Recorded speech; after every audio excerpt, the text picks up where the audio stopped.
Hey guys, if you're shopping for knives and gear, make sure you check out the description of the video you're watching right now for a link to my Amazon store where I've compiled some of the very best items available, including some of my own personal recommendations. Thanks! What's going on, YouTube? Metal Complex here, and today I've got another interesting sort of mid-tech slash semi-custom knife overview to share with you guys. This is the Todd Begg Field Grade Bodega. And for anybody who's been interested in the Bodega and maybe has discovered that this knife once existed here recently, that term is going to be confusing, and all the different types of bodegas and the information behind them, is going to be kind of mysterious based on the information that's available now. So I'm going to do my best to explain a lot of that. I will point out that there is a wonderful video by Jim Skelton on YouTube. It's a 6-year-old video that describes the difference in detail between this version of the Bodega and the more higher end, more of the what a lot of people refer to as a custom bodega or the start of the custom bodega.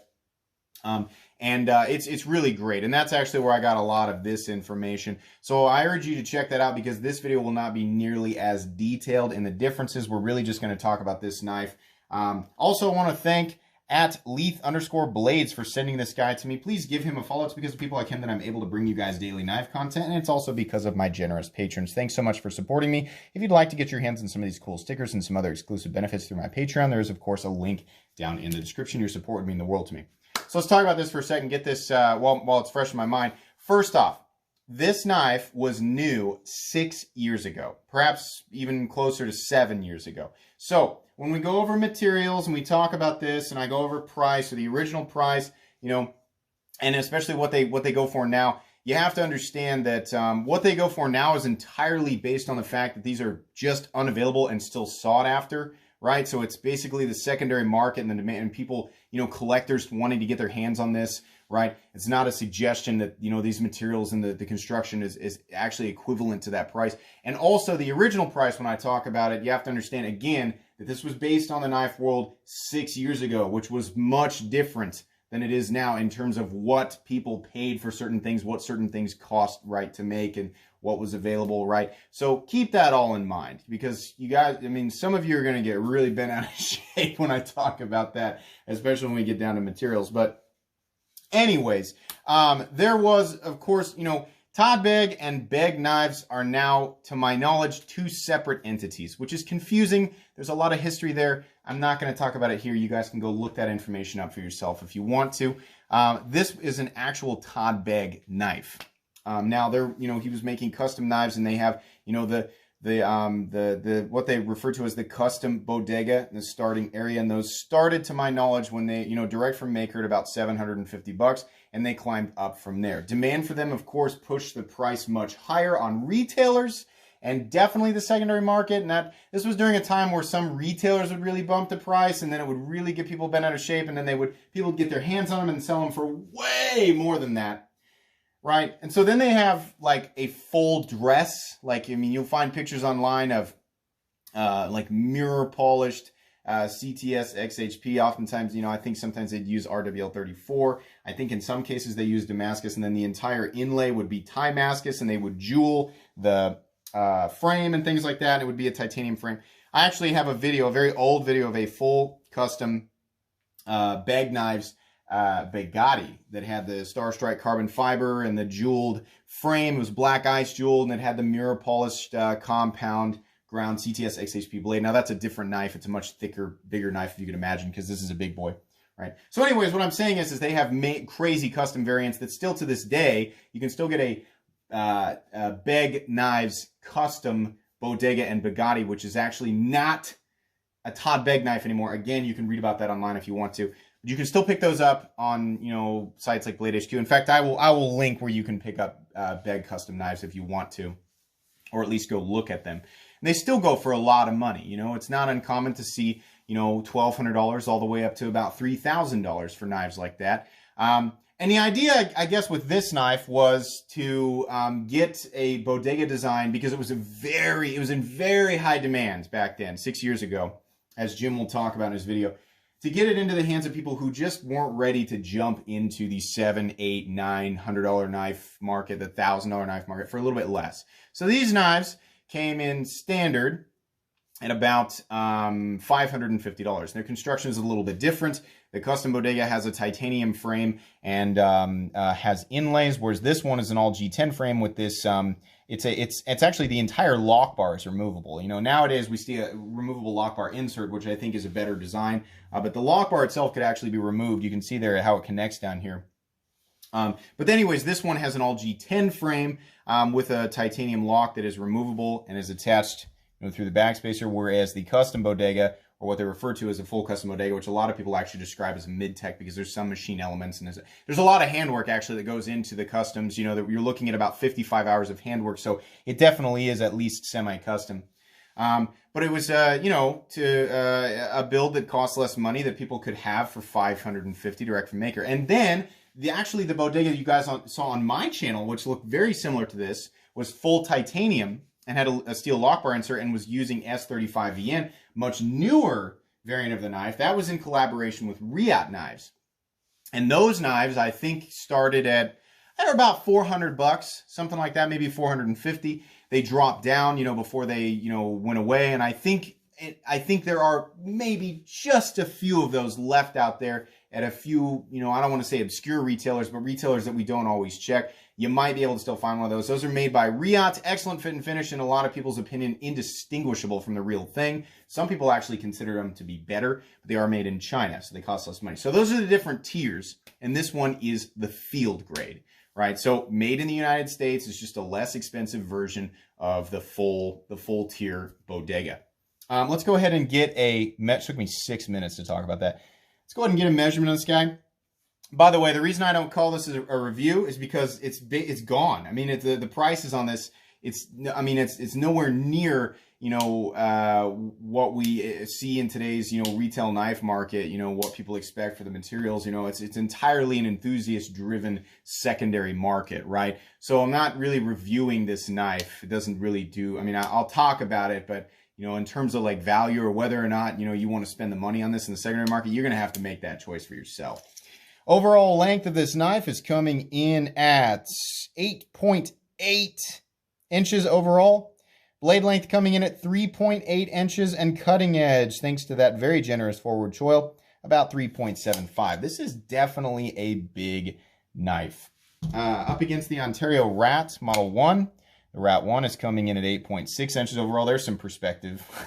This is a big knife. How about up against the Spyderco PM2? Spyderco PM2 is coming in at 8.3 inches overall. How about up against the Benchmade Reptilian, or in this case the Ritter Hogue? Ritter Hogue coming in at 8 inches overall. And last but not least, the Spyderco Para 3. Spyderco Para 3 is coming in at 7.25 inches overall. Let's go ahead and do one size comparison with a larger knife. One that people are, I would say, a little more familiar with, because it's still a knife you can get right now. Microtech Socom Elite. Socom Elite is coming in just a hair longer, maybe. These are about 8.9 inches overall. So there you go. Keep in mind, guys, the information that I gave you, I'm not an expert on Begg knives. I gave you the information I believe to be pretty accurate, but it is basically just the information that I gathered very quickly. Some of it could be inaccurate. Don't take my word as law on the exact differences between these. You can get much more information from Jim's video. And of course, going back and reading about the history of Begg knives and Todd Begg himself. So anyways, let's go ahead and do the hardware check on this guy. We'll get out my handy dandy WIA bit selector and WIA magnetic driver, two items that are very inexpensive and very recommendable. You can find them down in the Amazon store that I reference at the beginning of every video. Just pull open the store and look for knife maintenance. I believe all the hardware is T8. Let's take a look here and be very, very careful putting my bit head in there. That's T8. Let's try one of the handle screws here real quick. And those are actually T8 as well. Pocket clip screws are going to be T6. There are a lot of body screws, and that's because the G10 is attaching to the backspacer, and then separately, the titanium lock is actually attaching to the backspacer. So you have 1, 2, 3, 4, 5 screws on this side and 5 screws on this side. It's safe to say that everything is very much held in place. But there's a lot of hardware. I'm thankful that it's all T8s, but you know, if you pick one of these up and you decide you want to disassemble it, it's going to be a little bit of a process, and you're going to need to make sure that you can keep track of all those parts. Let's go ahead and do carry profile up against the Spyderco, or thickness in terms of, well, up against the Spyderco Para 3. Boy, that is a thick knife. Holy moly. Guys, this was during the time period where large and a lot of times really overbuilt knives were super popular. In fact, this was kind of in my experience, this was like in the earlier days, you know, where it was like we were building up to some of the monstrously overbuilt knives that we saw during that time. And so this wasn't considered overly massive. I mean, it was a big knife, but, you know, there were definitely knives coming out from Crusader Forge, from Direware, from Medford, you know, that were just massively, massively thick compared to this. And so that, you know, actually at some point the Bugatti was born, which was, you know, very, very thick, thicker than this guy, at least in blade. The blade on this guy, we'll go ahead and measure it here real quick, is coming in at, hang on here, let's zero it out. I'm going to say it's probably 165 thousandths, maybe. Okay, no, it's not. It's 150 thousandths. Do it one more time. 145 thousandths. Okay, there you go. So it's actually pretty similar to like a Spyderco PM2. I thought it would be thicker than that, but it's not. Now, definitely, you know, the Bugatti is much thicker. I actually still have access to that knife. I should bring it back and show it sometime. My buddy here locally owns it. But anyways, yeah, this was not considered like, it was big, but it wasn't considered massively thick. But it I mean, like by today's standard and what we, you know, us collectively, the majority of the community can, you know, considers thick or really, really big. This is definitely like huge. Let's go ahead and do height up against the Spyderco PM2 and the Spyderco Para 3, two knives that have, in my opinion, unquestionably awkward carry profiles that nobody ever seems to complain about. This guy's pretty long. It's definitely longer than the PM2 and Para 3. It's also, in places, actually at least as tall as the PM2. Let's go ahead and put the PM2 on top. PM2 might have it slightly beat at maximum height, but it definitely is tall. It's big. This thing, you're going to notice it in the pocket. It actually weighs less than the actual, you know, what they refer to as the custom Bodega, because it's got a G10 frame and not nearly as much titanium. So the weight on this guy is coming in still pretty heavy, 6.38 ounces. I believe the custom Bodega weighs about 7 1/4. It could be a little bit more depending on what the inlay material is made out of. Obviously, if you go with a full titanium build or titanium with titanium inlay, you know, or whatever, it's probably going to weigh more like 7.5, maybe 7 1/4, something like that. So this is right at the very top of what I like to carry. Now, if I remember correctly, my Riot built Steelcraft series, anything that says Steelcraft series with the Begg Knives logo is made by Riot. That one had milling on the inside of the titanium, I think. I can't remember exactly, but I feel like it came around, you know, right around the exact same weight, which is interesting. Maybe, perhaps a little bit less, perhaps a little bit more, something like that. So that's an interesting note there. But yeah, this is a big knife, unquestionably. It's not going to be legal everywhere. It's big, it's intimidating, it's aggressive, it's thick. If you wear jeans every day, you're going to be okay if you've been carrying knives of this size. You know, if you like to wear athletic shorts or you like to wear, you know, tight pants, or you're used to carrying the Para 3 lightweight or bug out, this is not going to be your thing. You have to kind of really like big knives, full-size knives, to want to carry this. This is over the length that I like to carry. I generally like about a 3.5 inch blade at about 8 to 8 1/4 inches overall, and I like my weight, which this still falls in the realm of, between 4 and 6.5 ounces. So I remember carrying for a little bit the Steelcraft series Bodega and being like, man, I really like this, but I'm definitely aware of this thing in my pocket, and this would be no different. Okay, have we covered all of that? Oh, we haven't covered action. So this is running on bearings and has a wonderful snappy action. It is very similar to the action that I felt on my Steelcraft series. It's not quite fall shut. Some of those really high-end custom Bodegas will have fall shut action. And let me tell you, the difference, because I have handled a full custom Begg, actually 3 of them. Oh God, it's the Astio, the Bugatti, and the I'm about to say Mandero, and I don't think that's right. But anyways, 3 full custom Begg knives, and there is a world of difference between what I'm feeling here and in the Steelcraft series Bodega, and actually, I've even got a Steelcraft series Begg knife right here. Yeah, the one given to me actually by the gentleman who owns the custom Bugatti. The action between these two feels about the same. Now, this one is worn in a little bit, maybe perhaps a little bit more than this one because I sit around and flip it all the time. I'm not saying that this one won't eventually feel like that. It's not tight or anything like that. It's just you can feel a little bit of friction right here. It's still plenty smooth. By the standards of the knife world 6 years ago, yeah, there were very few knife companies that had figured out the proper relationship between flipper tab, detent strength, and weight and mass of blade to get that exactly right. But these were doing it. Like, these were hailed as just, wow, crazy good flipping action. And by today's standard, it's okay. You know, given the price, I would, you know, like if I were going to pay what this runs nowadays, I would definitely, you know, be much more satisfied with a smoother action. But that's just on the way down. In terms of the flip, it's wonderful. Very comfortable flipper tab, nicely knocked down all the way around and just, bam, nice landing zone. And it kicks out hard. Feels really good and it's solid, both in the closed position, no detent lash or play or anything like that. And there's absolutely no play in the locked out position. So the action is good. At least anybody who's seeking one of these out for, you know, whether you want to, you're a collector, you actually want to use it, you're going to be very happy with the firing action for sure. So let's go ahead and talk about the anatomy of this knife. This one has a compound grind. They did come in a couple of different grinds. You could get the fuller with the holes in it, right? I think there was a couple of different ones. To my knowledge, the only blade steel that was available on the field grade, and I could be wrong about this, they may have at some point offered them in CTS XHP or RWL34, which are two steels that they definitely use in their higher end stuff even now. This blade, are you ready? Brace yourselves. The blade is made out of N690. Again, remember, this was 6 years ago.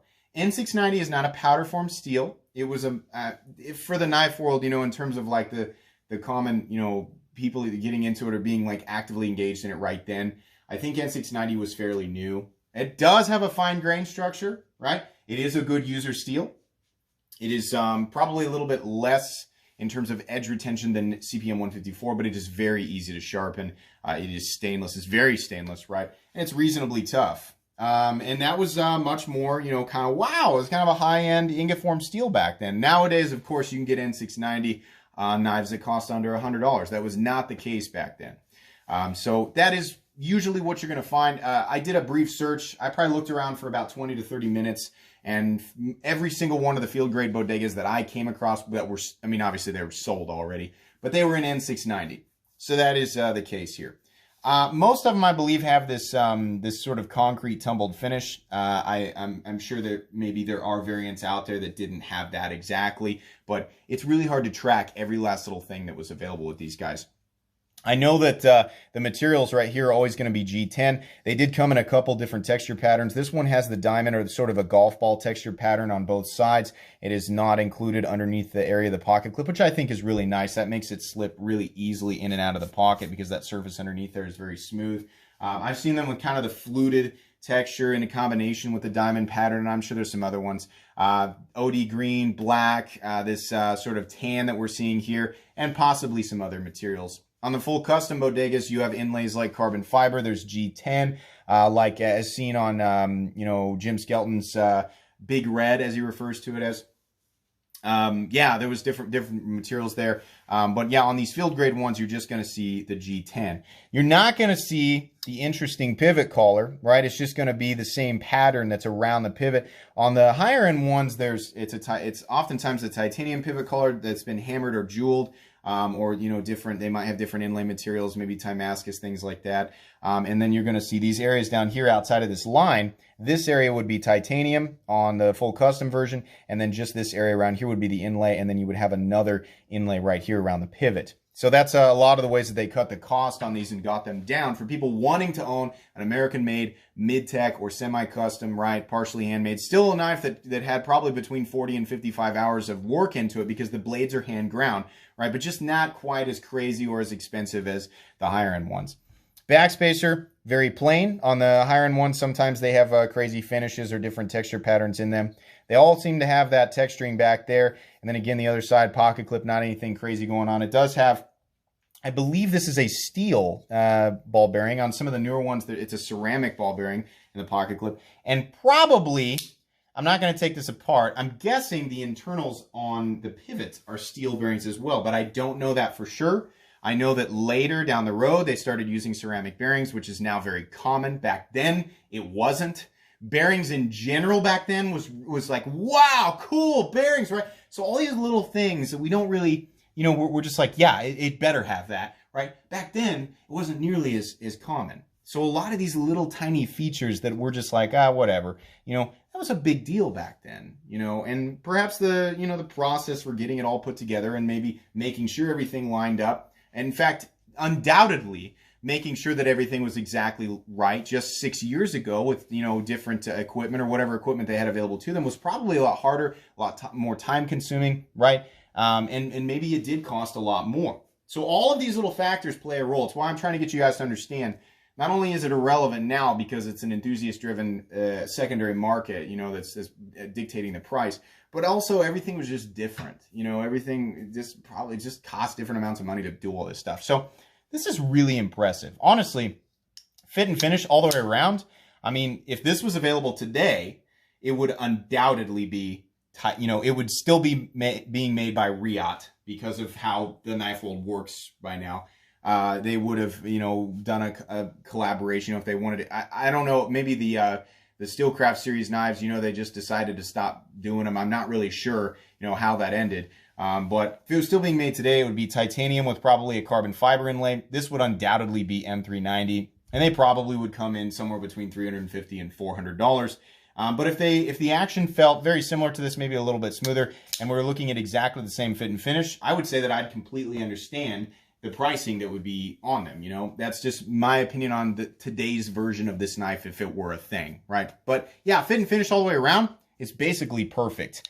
There's no alignment issues. Nothing is wonky or set in an awkward or ugly way. It's really nice.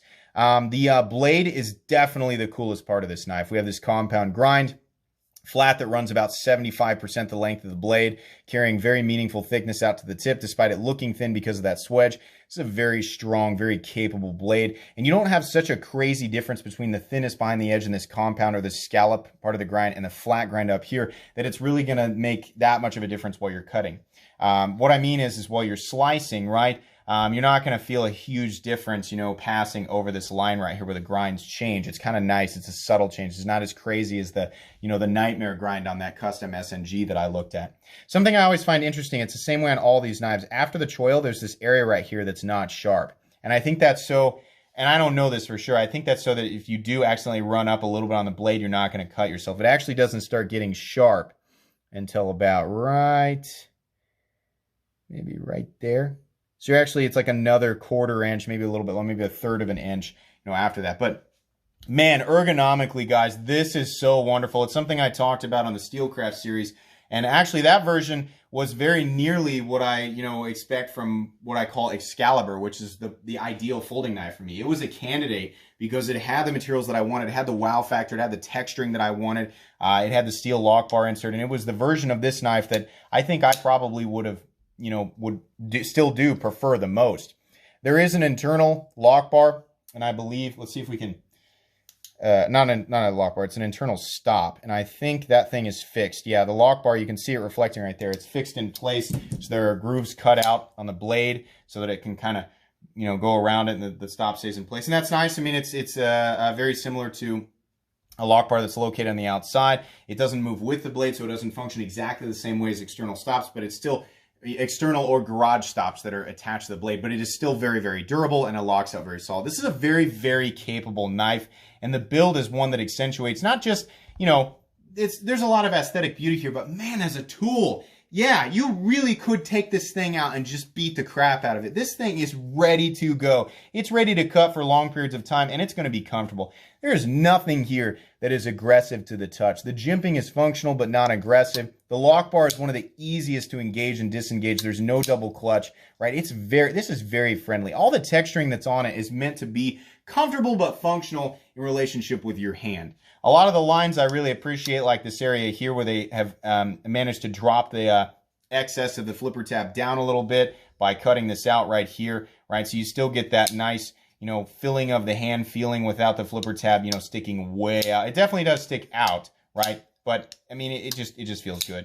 In terms of, you know, locking in on this knife, a lot of it is coming from the excess thickness and the contouring of the scales, and then the texturing of the scales not being super aggressive. So to this day, this is one of my favorite ergonomic experiences that I've ever felt. This is a wonderful knife to feel in hand, whether you're holding back here or you're choking up on it. There is so much room on that handle, and you can really move around and get this knife exactly in the position you want, and you're just going to be comfortable. I mean, that is really a huge factor there. Pocket clip, it's okay. I'm not the biggest fan of the pocket clips with the ball bearing on them, but it does slide in and out of the pocket easily, and it carries pretty deep. You take a look here in my own pocket. Yeah, there's really not that much of the knife sticking out because it wants to kind of hang like this. It's kind of like banana shaped. So there's really just that much of the knife sticking out of your pocket. We have that cool fuller that's indicative of a Begg design, you know, on the lock bar. Some people really like it to have it on the blade as well. Sort of couples well with that. I kind of like this compound ground blade. This does not have the steel lock bar insert, and to my knowledge, the newer custom ones don't have it either. They have this exact same thing that's going on right now, I think. I don't think they've had, I know in the custom Bugatti that my buddy picked up back in 2015 or 16, did not have that. That's fine. The lock face is carbonized. I've said this a million times. These knives don't need to have steel lock bar inserts. It's just nice if something goes wrong with the lock bar, you can pop it out, right? Still do the same thing here. It's just more expensive to pop out the entire lock. But in terms of surface contact and lock geometry, it's great. And it's gonna, I mean, obviously this thing is held up. I can't imagine the person or people who have owned it before Mr. Leith didn't sit around and flip this, because really it is a joy to flip. It's a joy to experience. And that lock bar doesn't seem to have moved any further than any other Begg knife that I've ever seen. It seems to be locking up at about 35 to 40. Actual context is probably about 35%. And of course, it is absolutely dead centered. Can we see it right there? Sorry. Yeah, absolutely dead centered, which is going to be the case with one of these Begg knives. This is really cool. You know, I've seen these things go on the secondary market for $600, $750, you know, $800. I don't know. I mean, they're not going to pop up too readily. I don't know. You know, I mean, like, what would it take to get me to buy this? If this popped up and it was $350, I'd consider it, even with it being N690 and just G10 and a little bit of titanium. There's a lot of history behind this knife. You know, it's not something that's, you know, being made, I don't believe anymore by Mr. Begg. I think he's doing different things now. So the collector enthusiast in me might see that in it, but me personally, I don't know that I'd pay that much for it. Is it worth more than that? It might be worth more than that to some people. I know that these knives do sell for a lot more than what I would pay for it. So I'm not saying, you know, this is the price that should be on it. I'm not trying to move the price up or down or anything like that. It's worth whatever people are willing to pay for it. It certainly is an incredible design. Some of the materials aside by today's standard. If you decide to actually pick this up, pay whatever you're going to pay for it, and use it, I think you're going to be really happy with it. This is a quality piece, and it really speaks to the capabilities of Todd Begg and the stuff that he was putting out. This thing is incredible, and it was mind-blowing. You know, 6 years ago, this thing, I mean, this was one of those knives that you could not beat. It was just amazing. So, really cool. I don't know that I can really say a whole lot more. This will be going in my custom and semi-custom knives playlist. Thanks again to Leith_Blades for letting me take a look at this guy. Be sure to give him a follow. That's going to be pretty much it today, guys. If you enjoyed this video or at least found it entertaining, please leave a like. If you'd like to check out my other content, I do, of course, have lots of videos of knives that are either expensive or inexpensive that I do or don't like, so check those out. And if you enjoy all my content, go ahead and click on that Metal Complex logo right there and subscribe, because there's definitely more coming. Thanks again for watching, everybody, and have a great day.